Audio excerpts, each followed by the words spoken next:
Hello friends, आज कोई problem discuss करने वाले नहीं हैं बट कैसे पढ़ना है, क्या पढ़ना है, CSR नेट की प्रिपरेशन करना है, मैथमेटिक्स पढ़ना है, ऐसे बहुत सारी कमेंट मैं पढ़ता हूँ वीडियोस पे, चैनल पे। जो कि इंटरेस्ट अगर बढ़ाना है मैथमेटिक्स के रिगार्डिंग, तो मैथमेटिक्स को अच्छे से समझना पड़ेगा। मैथमेटिक्स क्या कहना चाहता है।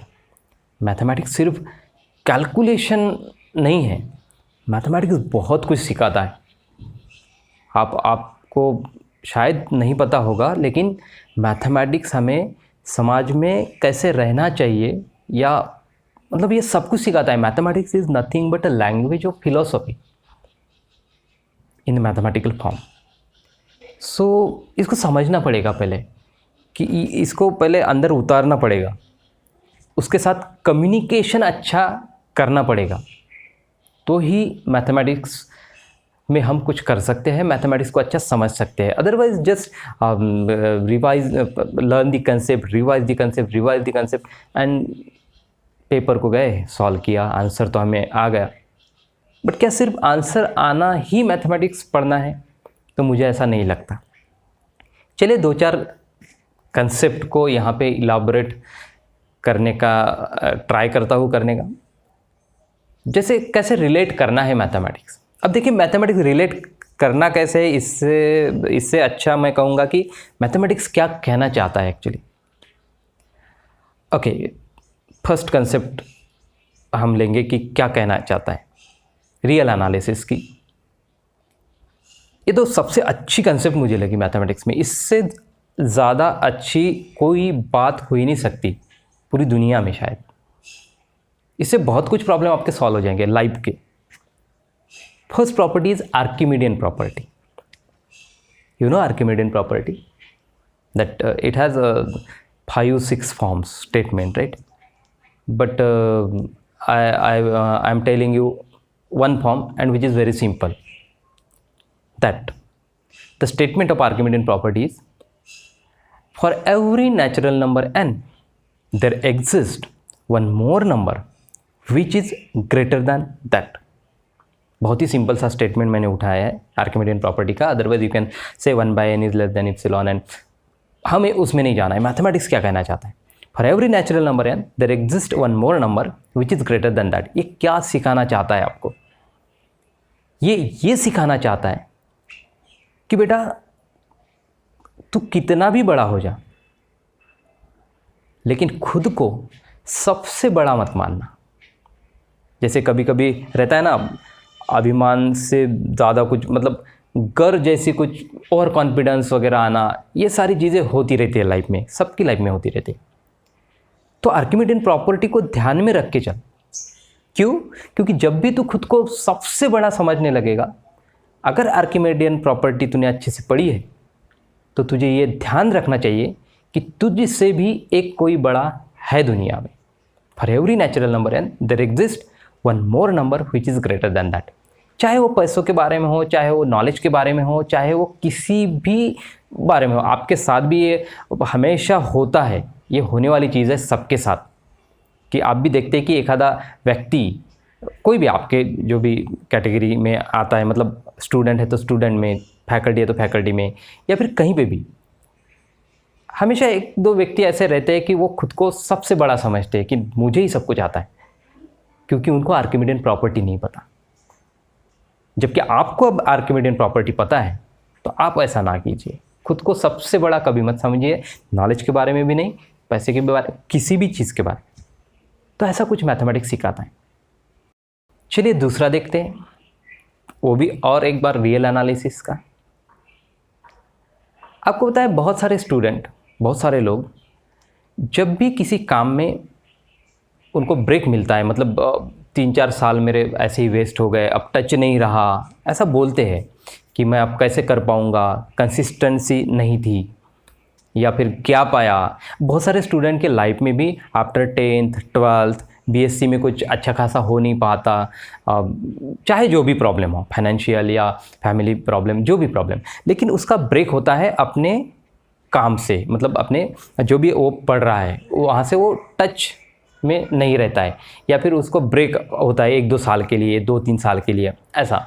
तो वो 1 साल लेके बैठता है, वो 2 साल लेके बैठता है कि यार मैं कंसिस्टेंट नहीं था इसीलिए अब मुझे नहीं आएगा। तो क्योंकि ऐसे बहुत सारी कमेंट भी मैं सुनता हूँ कि सर आफ्टर मैरिज, मतलब लड़कियों का बहुत सारा ये प्रॉब्लम रहता है कि आफ्टर मैरिज 2-3 साल से कुछ नहीं किया, आप कर पाओगे कि नहीं। तो देखिए उस टाइप के स्टूडेंट के लिए स्पेशली मैं आपको एक कंसेप्ट बताना चाहता हूँ मैथमेटिक्स की। आपने सुना है मैक्सिमा मिनिमा रियल एनालिसिस में, मैक्सिमा मिनिमा। क्या फंक्शन को मैक्सिमा अटेंड करने के लिए कंटिन्यूटी की ज़रूरत है? अगर आप पढ़ेंगे, सोचेंगे, उसको देखेंगे किसी भी बुक में, तो आपको पता लगेगा to attain the maxima of a function, function need not to be continuous. उसको कंटिन्यूअस होना ज़रूरी नहीं है मैक्सिमा अटेन करने के लिए। तो मुझे लगता है मैथमेटिक्स की यही कंसेप्ट कितना कुछ सिखा देती है कि आप जो सोच रहे हैं कि मैं कंसिस्टेंट नहीं हूँ या कंटिन्यूअस उस प्रोसेस में नहीं हूँ, मेरा टच नहीं है, 2-3 साल का गैप है, तो मैं मैक्सिमा अटेन नहीं कर सकती या कर सकता। तो ऐसे विचार छोड़ दीजिए, क्योंकि मैथमेटिक्स खुद पढ़ाता है to attain maxima function need not to be continuous.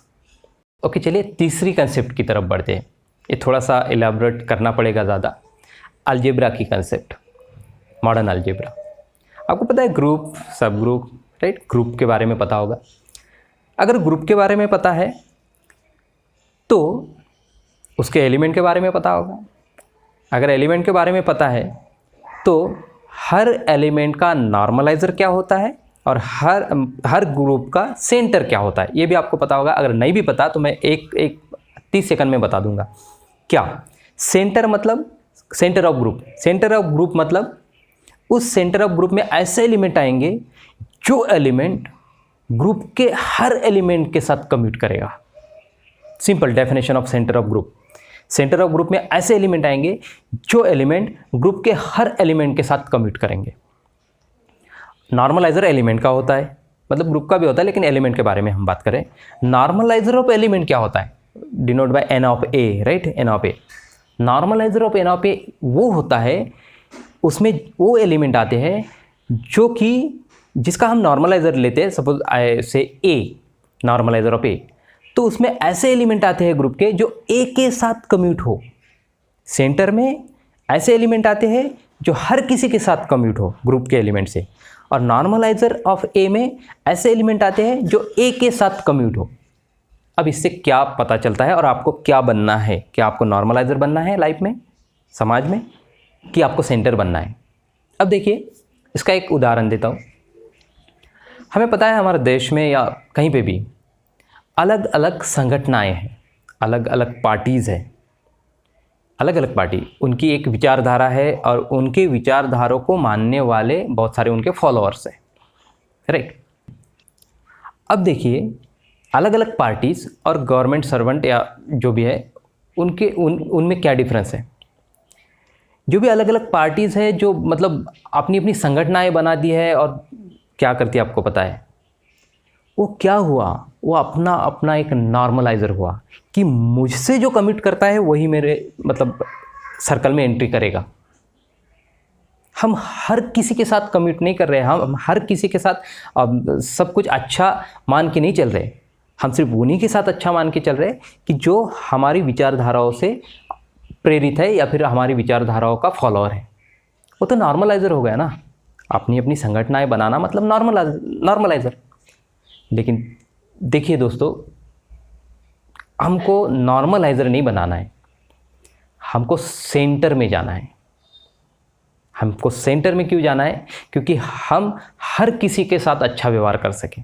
Centre में आपको पता है कैसे एलिमेंट आते हैं? हर एलिमेंट से कम्यूट होने वाले हैं। तो हमें हर किसी के साथ कम्युनिकेट करना है, अच्छा कम्युनिकेशन करना है, और समाज को भी अच्छा खासा मतलब सेंटर में सारा का सारा ग्रुप आ जाए, यही आशा करनी है। सो सेंटर का एलिमेंट बनने का ट्राई कीजिए हमेशा। नॉर्मलाइज़र अपने अपने नॉर्मलाइज़र मत बनाइए, क्योंकि नॉर्मलाइज़र जितने ज़्यादा बनेंगे और छोटे छोटे बनेंगे उतनी ही ज़्यादा मतलब समाज को हम अलग वे से लेके जाएंगे और वहाँ हमें लेके जाना नहीं, सेंटर की तरफ खींचना है। अलजेब्रा पढ़ाता है, ये ग्रुप थ्योरी पढ़ाती है। एक और कंसेप्ट है, कंसेप्ट मतलब एक फॉर्मूला है मैथमेटिक्स में जो क्या सिखाना चाहता है, देखिए। Which is the most beautiful equation in mathematics actually, that you know Euler identity, e power i pi plus 1 equals to 0। अभी ये क्या सिखाना चाहता है, राइट? लेकिन वो तो हमारी मतलब नज़र है ना कि हम क्या सीखना चाहते हैं। वो तो एक स्टेबल, मैथमेटिक्स की कोई भी कंसेप्ट एक स्टेबल है, वो यूनिफॉर्म है और सत्य है, बिल्कुल सच है। अब उसको हम कैसे सीखते हैं वो डिपेंड करता है। So e power i pi plus 1 equals to 0 क्या सिखाना चाहता है? देखिए, e and pi, these are the most famous irrational number, most famous irrational number. 1 and 0, these are the very basic fundamental numbers. 1 0, e power e and pi most famous irrational number, जो कि बहुत ही मतलब पाई की value तो अभी तक पूरी पता नहीं चली है, ई की भी नहीं, जो इरेशनल है उनकी नहीं पता। 1 and 0 basic fundamental number. i is the first complex number, first in the sense हम i से ही स्टार्ट करते हैं, मतलब कॉम्प्लेक्स नंबर जो भी पढ़ते हैं तो √-1 को हम नोटेशन देते हैं i, और वहीं से कॉम्प्लेक्स नंबर शुरू होता है। Plus and equals to sign, जो कि मतलब अलजेब्रा के बेसिक से सिंबल है। ये सारे सिंबल मिला के क्या बना है? e power i pi plus 1 equals to 0। So e pi i इतनी सारी कॉम्प्लिकेटेड चीज़ें लेके हमें ज़ीरो मिला है, हमें ज़ीरो मिला है। मतलब बहुत सारी कॉम्प्लिकेटेड जब भी सिचुएशन होती है, उनको अगर अच्छी तरह से, बहुत ही अच्छी तरह से अगर हम अरेंज करें, प्रिफरेंस उनका मतलब हमारे हिसाब से प्रिफरेंस दे, अच्छा खासा प्रिफरेंस दे हर किसी चीज़ को। जो सिंपल चीज़ है, कॉम्प्लिकेटेड चीज़ है, आपको कौन सी पहले करना है, क्या करना है, well arrangement of situation, it may be complicated but well arrangement of situation gives the best result. ये पढ़ाता है शायद इक्वेशन। उसके बाद और एक बहुत सी सिंपल चीज़ है, you know what is 0 factorial? 0 factorial is 1 that means it gives something from nothing. 0 से क्या मिलने वाला था, राइट? लेकिन 0 फैक्टोरियल 1 देता है। If you take 0 factorial plus 0 factorial plus 0 factorial, nothing but it gives 3। ये भी बहुत ही अच्छा लगा मुझे, 0 फैक्टोरियल 3। तो ऐसी बहुत सारी चीज़ें, लेकिन बीच बीच में ऐसे ही कुछ वीडियोस मैं ज़रूर आपके साथ शेयर करूँगा, क्योंकि मैथमेटिक्स ये समझने की चीज़ है, ना कि सिर्फ कैलकुलेशन की। Okay, so thank you for watching this video, thank you very much.